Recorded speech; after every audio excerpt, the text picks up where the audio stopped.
3. Baik, di sini saya Eka Elvira sebagai pemateri pertama yang tentang pengaruh laba kotor, laba operasi, dan laba bersih terhadap prediksi arus kas di masa mendatang pada perusahaan sektor industri barang konsumsi yang terdaftar di Bursa Efek Indonesia tahun 2022.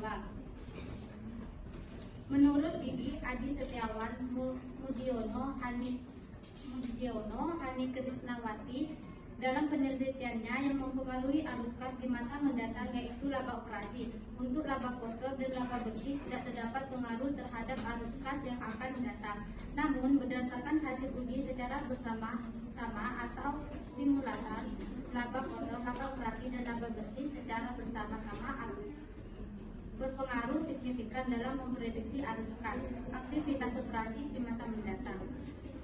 Alasan pemilihan perusahaan manufaktur subsektor makanan dan minuman sebagai objek penelitian dikarenakan perkembangan industri makanan dan minuman di Indonesia terus tumbuh secara positif dari tahun ke tahun, meskipun pada tahun 2020 terjadi pandemi COVID-19 yang berdampak ke semua industri, tetapi industri makanan dan minuman tetap menunjukkan pertumbuhan positif meskipun hanya 1,58% pertumbuhan.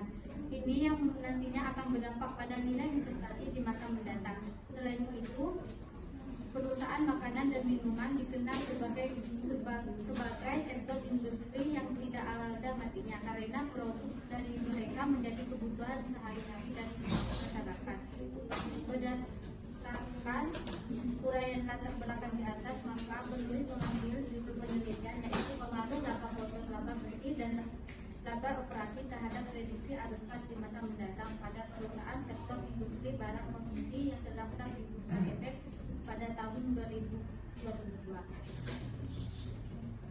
Berdasarkan latar belakang di atas, adapun perumusan masalah di dalam penelitian ini sebagai berikut.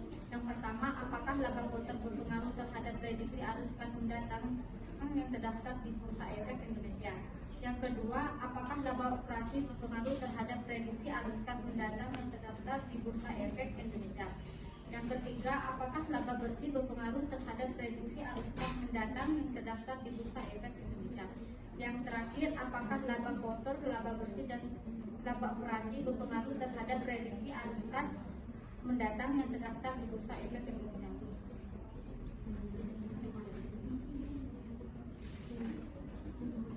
Baik, selanjutnya saya Davina Syafarunisa akan melanjutkan dari materi pertama, yakni yang pertama, signaling teori.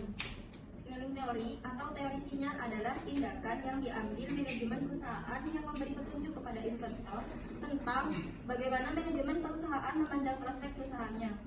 Signaling teori didasarkan pada asumsi bahwa informasi yang diterima oleh masing-masing pihak tidak sama. Dengan kata lain, teori sinyal berkaitan dengan asimetri informasi. Selanjutnya, laporan laba rugi, yang mana laporan laba rugi ini merupakan ringkasan aktivitas usaha perusahaan untuk periode tertentu yang melaporkan hasil usaha bersih atau kerugian yang timbul dari kegiatan usaha dan aktivitas lainnya. Jenis-jenis laba yang pertama itu ada laba kotor, yang mana laba kotor adalah selisih dari hasil penjualan dengan harga pokok penjualan. Untuk rumusnya, laba kotor pendapatan dikurangi harga pokok penjualan. Yang kedua, laba operasi, yang mana laba operasi ini adalah hasil dari selisih antara laba kotor dengan biaya-biaya operasi. Yang mana rumusnya, laba kotor dikurangi beban kegiatan operasi. Yang ketiga, laba bersih, yang mana laba bersih ini merupakan laba yang telah dikurangi biaya-biaya yang merupakan beban perusahaan dalam suatu periode tertentu termasuk pajak. Untuk rumusnya, laba kotor dikurangi beban operasi juga dikurangi beban pajak. Laporan arus kas, yang mana laporan arus kas ini adalah laporan yang di dalamnya terdapat informasi dari semua aspek yang berkaitan dengan kegiatan perusahaan. Untuk komponennya, yang pertama, arus kas dari aktivitas operasi. Arus kas ini merupakan arus kas utama diperoleh dari aktivitas penghasil utama pendapat perusahaan. Yang kedua, arus kas dari aktivitas investasi. Arus kas ini mencerminkan penerimaan dan pengeluaran kas sehubungan dengan perolehan asal pelepasan sumber daya yang bertujuan untuk menghasilkan pendapatan dan arus kas masa depan. Yang ketiga, dari aktivitas pendanaan. Hal ini diterima dari penerimaan dan pengeluaran kas dengan transaksi pendanaan jangka panjang dengan pemodal perusahaan dan berikut. Baiklah, saya Tiatu Nabila akan memaparkan bab 3, yaitu metode penelitian. Yang pertama, jenis dan pendekatan. Nah, dari penelitian kita memakai jenis kuantitatif dengan pendekatan deskriptif. Adapun populasi dan sampelnya, yang pertama, populasi dalam penelitian ini adalah perusahaan makanan dan minuman yang terdaftar di Bursa Efek Indonesia sebanyak 48 perusahaan. Untuk daftar perusahaannya bisa dilihat di bab 4. Oke. Yang kedua, sampel. Nah, adapun kriteria yang kami gunakan dalam pemilihan sampel yaitu perusahaan manufaktur subsektor makanan dan minuman di Bursa Efek Indonesia, perusahaan makanan dan minuman yang menerbitkan laporan keuangannya secara berturut-turut dalam periode 2019 sampai 2021, perusahaan yang menunjukkan pada kondisi laba secara berturut-turut dalam periode 2019 sampai 2021. Nah, berdasarkan kriteria yang ada, maka yang dijadikan sampel pada penelitian ini adalah 21 perusahaan. Selanjutnya, tahapan penelitian. Tahapan penelitian dalam menganalisis data di penelitian ini yaitu menggunakan uji asumsi klasik dan uji regresi linear berganda.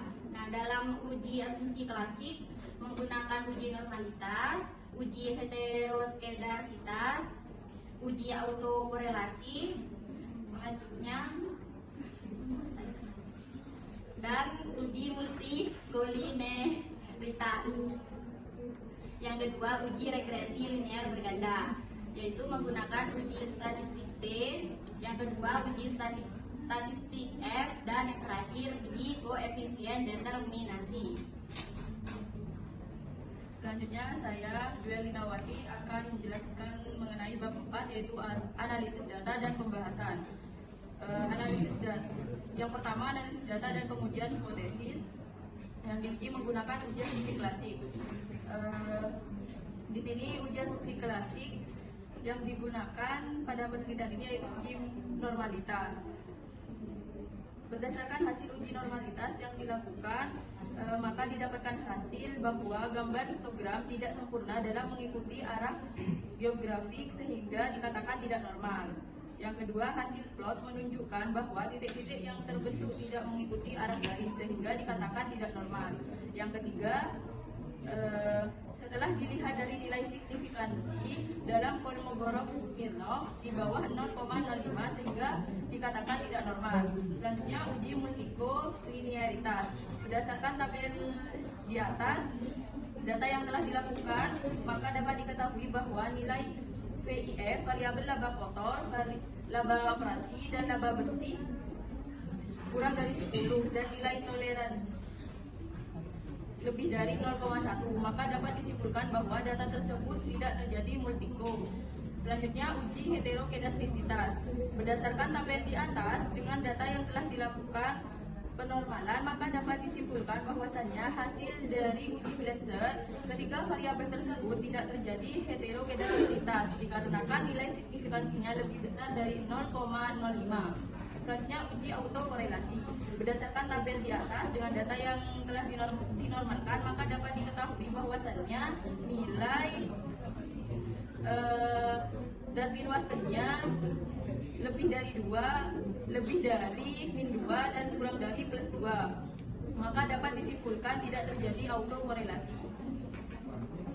Selanjutnya, yang kedua, uji regresi linear berganda yang menghasilkan persamaan regresi berganda tersebut yang bermakna konstanta sebesar sekian. Jika nilai laba kotor, laba operasi, dan laba bersih adalah 0%, maka arus gas nilainya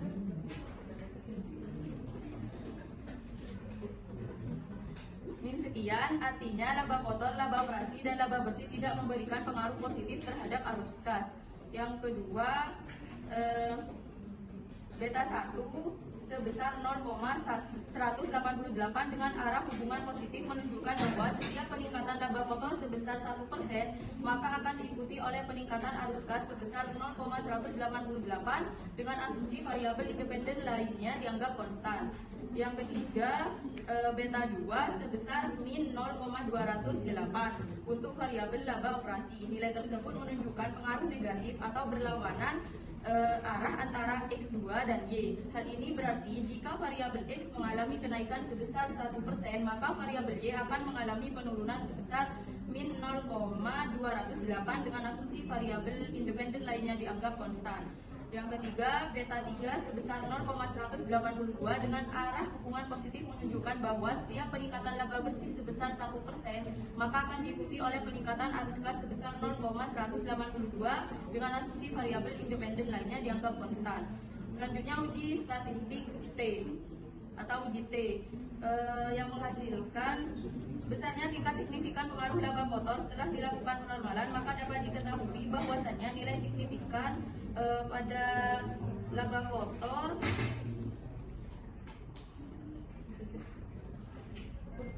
besar T hitungnya lebih kecil daripada T tabel, maka hasil dari uji T dinyatakan H0 diterima dan H1 ditolak. Artinya bahwa secara parsial variabel laba kotor X1 tidak berpengaruh dan signifikan terhadap prediksi arus kas mendatang variabel Y.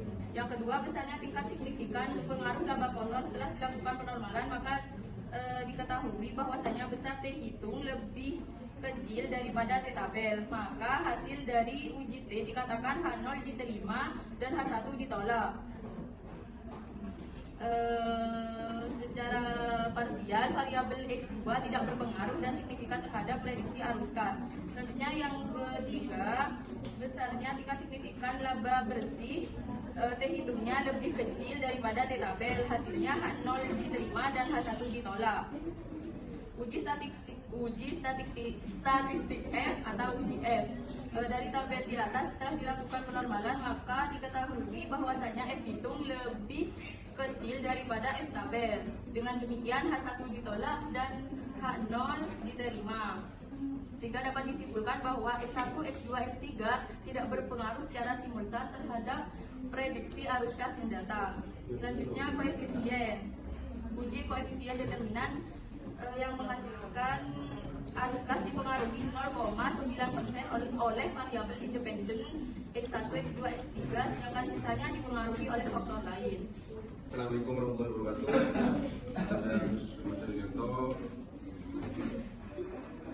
Jadi kesimpulannya begini, berdasarkan pemaparan hasil analisis yang telah dilakukan untuk menguji pengaruh laba kotor, laba operasi dan laba bersih terhadap prediksi arus kas yang akan datang, maka dapat diambil kesimpulan sebagai berikut. Yang pertama, laba kotor tidak berpengaruh dan signifikan terhadap prediksi arus kas yang akan datang. Jadi apabila laba kotor meningkat, maka arus kas yang akan datang tidak meningkat juga pada perusahaan sektor industri barang konsumsi yang terdaftar di BI pada tahun 2002. Yang kedua, laba operasi tidak berpengaruh dan signifikan terhadap prediksi arus kas yang akan datang. Jadi apabila laba operasi meningkat, maka arus kas yang akan datang tidak meningkat juga pada perusahaan sektor industri barang konsumsi yang terdaftar di BI pada 2002.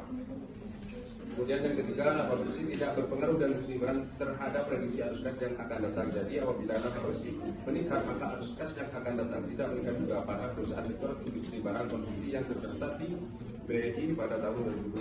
Yang keempat, laba kotor, laba operasi dan laba bersih tidak berpengaruh dan signifikan terhadap arus kas yang akan datang. Setiap perubahan yang terjadi laba kotor, laba operasi dan laba bersih secara simultan tidak berpengaruh terhadap arus kas yang akan datang pada perusahaan sektor industri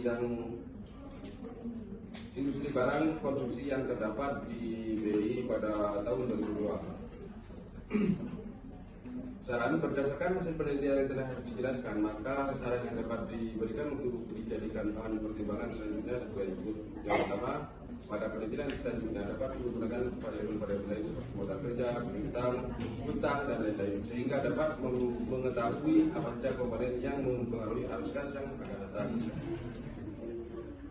Dan juga bagi investor, hasil penelitian ini dapat digunakan sebagai alat uji pertimbangan dalam mengambil keputusan investasi. Sekian.